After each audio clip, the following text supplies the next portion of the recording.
Gwyn escapee sentenced. And 2 girls killed by a van. Hi, I'm Natalie Shrapla. And I'm Gage Dana. Welcome to your Public Eye News at 4.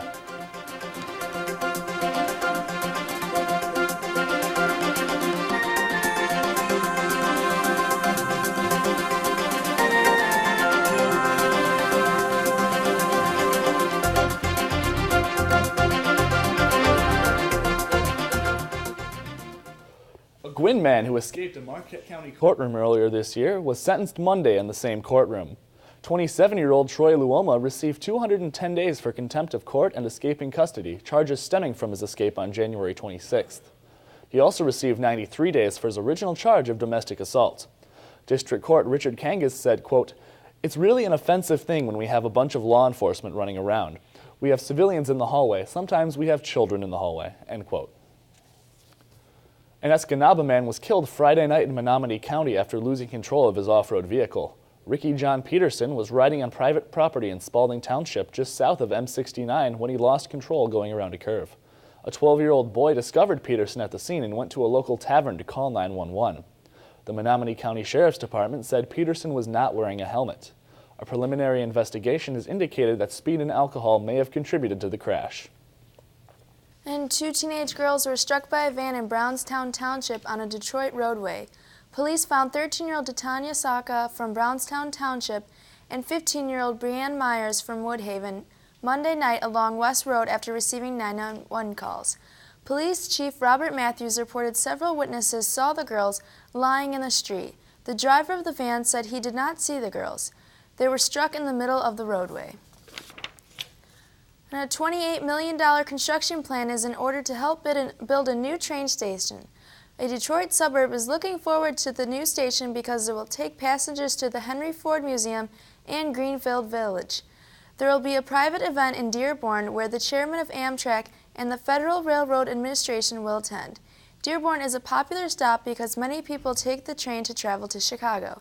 The new station is being built with federal tax dollars and will be finished in 2013. 3 cheesemakers are adding plants in rural Wisconsin. The Milwaukee Journal-Sentinel reports Emmy Roth USA will put a $44 million plant in Platteville, which is expected to create roughly 60 jobs. Green Bay-based Belgioso Cheese is building another plant in Pulaski in addition to their 5 in the area that each specialize in a particular cheese. Holland's Family Cheese will build a new plant in Thorpe about 3 times larger than their current plant, which is expected to create about 10 jobs. John Omhofer of the Wisconsin Cheesemakers Association says that Wisconsin leads the nation in cheese production. Wisconsin has 135 cheese plants, up from 120 a decade ago. And staying in America's dairyland, dairy manufacturers from around the world are gathering in Milwaukee this week for the International Cheese Technology Exposition. It's the largest gathering devoted to the multi-billion-dollar dairy market, with over 240 companies exhibiting. Topics will include the technological challenges of yeasts, molds, and whey, the future of the cheese industry, and dairy policy reform. Visit Milwaukee estimates the economic impact of the event at about $1 million. And after the break, we'll have your national and international news. Stay tuned. Enter the ocean's dark abyss and discover a world of clicks, whistles, and songs. Oh. Yes, all right, It's a sophisticated realm of sound that whales and dolphins have mastered, and scientists hope to decipher. It's as if they have this secret that they're not willing to share. These are the voices of the sea. Wednesday evening at 8 o'clock Eastern. And welcome back. A federal appeals court is deciding whether to place a detailed picture on cigarette packs explaining the harm in cigarettes. Many tobacco companies are suing to block the command because they feel there are enough things on their packs explaining the risks of smoking. In February, U.S. District Judge Richard Leon blocked this idea, saying it did not support the First Amendment, the right to free speech. On Tuesday, judges wondered how far the government could go when it came to putting warnings on certain products. And for the first time, we are hearing from the Neighborhood Watch volunteer who shot Trayvon Martin. George Zimmerman has launched a website and is asking supporters for help. Martin's family continues to push for an arrest, but authorities say they need more time to investigate. Randall Pinkston reports from Sanford, Florida. George Zimmerman is speaking out for the first time. The man who says he shot and killed Trayvon Martin in self-defense has created a website called The Real George Zimmerman. In it, he describes the shooting as a life-altering event and says, "I have been forced to leave my home, my employer, my family, and ultimately my entire life." Zimmerman says he cannot work and is asking supporters to donate to his legal fund and living expenses. He says that he experienced a life-altering event. Well, Trayvon Martin experienced a life-ending event. The Martin family and demonstrators nationwide want Zimmerman arrested. On Monday, protesters blocked the front doors of the Sanford, Florida police station, and during the night, someone shot out the windows of an empty police car in the same neighborhood where Martin was killed. Sanford officials and the Martin family are asking for patience and calm. It has been 6 weeks since Trayvon Martin's death. The special prosecutor says she needs more time. Angela Corey says an arrest will be her call, and she is not going to present the case to a grand jury. Martin's family and Zimmerman's attorneys both see it as a positive sign. It's our expectation there will not be charges filed. If we're wrong, we're prepared to defend him. And we just truly believe that after the investigation is completed, that he will be arrested. The decision not to use a grand jury means Zimmerman cannot be charged with first-degree murder. But if he's arrested, he can still be charged with lesser crimes. Randall Pinkston, CBS News, Sanford, Florida. Rick Santorum is suspending his campaign for the Republican presidential nomination today, according to two of Santorum's advisors. The decision comes after spending a weekend in the hospital with his 3-year-old daughter Bella, who has been hospitalized with pneumonia. Santorum's campaign was losing steam and struggling compared to Mitt Romney's highly financed, more organized campaign. Santorum is expected to make the official announcement at an event in his home state of Pennsylvania. And activists say government troops attacked at least 2 Syrian cities today. Syrian President Bashar Assad has pledged to pull forces out of populated areas this morning. Duarte Geraldino has the latest from Washington. Syria's foreign minister met with Russian leaders in Moscow today and said his country has started to withdraw troops from some cities. But Syrian activists say government troops attacked 2 towns this morning and there's no sign of a wide-scale pullout. Yesterday, the violence spilled over the border into Lebanon and Turkey. People were seen running from the Syria-Turkey border as a gun battle broke out near a refugee camp. At least 2 people died in the attack. This man lives in Turkey and showed bullet holes in the walls of his home. He says, "Our house was also hit. We are not safe here." According to the peace plan United Nations Special Envoy Kofi Annan brokered, today the Assad regime must pull troops out of cities and begin a ceasefire within 48 hours. It's done some moving around of its tanks and artillery, but only so that it can use them in other places. President Obama is watching today's developments closely. A White House spokesman says the international community will meet to discuss what the next move will be if today's deadline is not met. And we certainly have seen no signs yet of the Assad regime abiding by its commitments, which is obviously quite unfortunate. The peace plan appeared to break down over the weekend when President Assad demanded rebels agree in writing that they would lay down their weapons. Opposition groups say they will obey the ceasefire as long as government forces stop fighting. Duarte Geraldino, CBS News, Washington. In Rasquera, Spain, the Spanish hamlet is voting whether they should allow marijuana growing as a source to pay off its debt.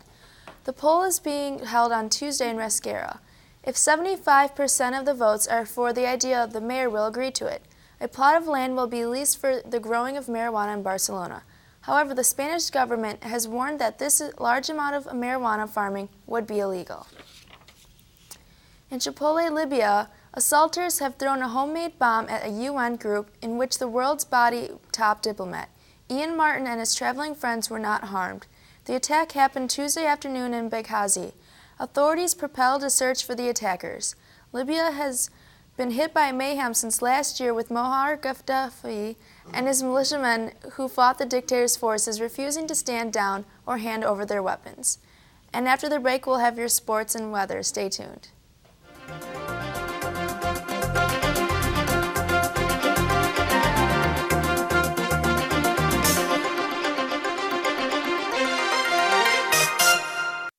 On Nova, chaos in Tornado Alley. Cover on the ground right here. Shattering records and lives. Oh, these poor people. Like someone dropped a bomb. Why do tornadoes form? Can we predict them before they strike and save more lives? A life and death situation. This has never been done before. We have a relatively complete look at the evolution of the tornado. Deadliest tornadoes. Wednesday evening at 9. Welcome back to your Public Eye News. I'm Tyler Wall, and here with your weather.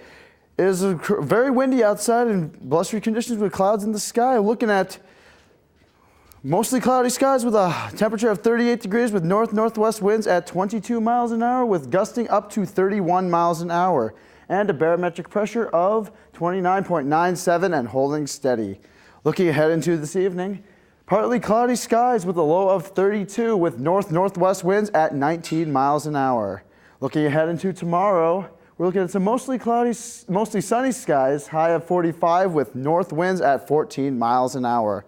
Looking around the UP, we're looking at 36 degrees here in Sault Ste. Marie, 40 in Manistee, 43 in Escanaba, 40 in Menominee, 39 in Iron Mountain, 32 in Ironwood, 37 in Houghton, and a nice 38 degrees here in Marquette. Looking ahead into the rest of the week, on Thursday we're looking at a high of 50 and a low of 36 and some sun. On Friday, we're looking at a high of 53 and a low of 44 with mostly cloudy skies. And on Saturday, we're looking at a high of 52 and a low of 46 with a few rain showers. So, Cody, what's this I hear on the latest on the Ozzie Guillen front? Oh, lots of trouble brewing down in Florida. Hi, folks. I'm Cody Boyer with your sports. Big news in MLB. The Miami Marlins have temporarily lost their manager after he was suspended for making comments about Cuban leader Fidel Castro. Ozzie Guillen of the Marlins was suspended for 5 games after he expressed admiration for Castro's dictatorship and appeared before press earlier today to apologize to the Cuban-American community for his actions. Guillen said, quote, he was sorry for what he said and for putting people in a position they do not need to be in, end quote, and he feels like he betrayed the Latin community. Guillen's suspension will be over on Tuesday, April 17th, and the Marlins have insisted they have no plans to fire him. Heading over to the Brewers, Milwaukee reigned over the Chicago Cubs last night, winning the game with a 7-5 run victory. The Brewers started the game with a comfortable 4-run lead all the way up until the top of the 9th, in which the Cubs made a substantial comeback. The game was full of drama, not only on the field as boos issued forth from Wrigley Field aimed at Ryan Braun following the ongoing steroid scandal that was overturned in the recent past.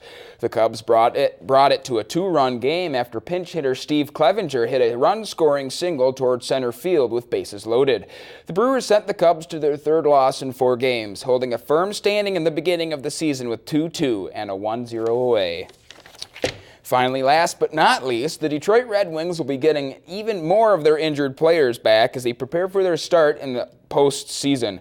Out due to an injury for the last 2 games, forward Dan Cleary will be making his return on Wednesday in Nashville, while forward Darren Helm is hoping to return for Game 2 after spraining his MCL. According to coach Mike Babcock, Helm's return to the ice will be a very welcome return, as his speed and ability that helped the Wings during a Predators penalty kill really helped them, with the team finishing number 1 in the league. Cleary is currently still working on recovering from his knee injury, as he has bone-on-bone rubbing and needs to get his knee drained every 10 days. So, what do I hear about a crazy day on a school bus? Oh, children taking over the school bus is what happened. Wow. It was a trip to school some middle schoolers won't forget. Police in Milton, Washington are praising the kids for their quick thinking. Their school bus driver apparently suffered a heart attack yesterday morning. 13-year-old Jeremy Witzchick grabbed the wheel and steered the bus toward the curb. He then pulled the key from the ignition and started chest compression on the driver. Other students helped with CPR or called 911. Jeremy tells King TV he was thinking he just didn't want to die. Deputy School Superintendent Jeff Short told the News Tribune the 43-year-old driver was in grave condition at a hospital. Wow, those are some pretty heroic action. Thank you for joining us. That's all we have. Join us next time at 4.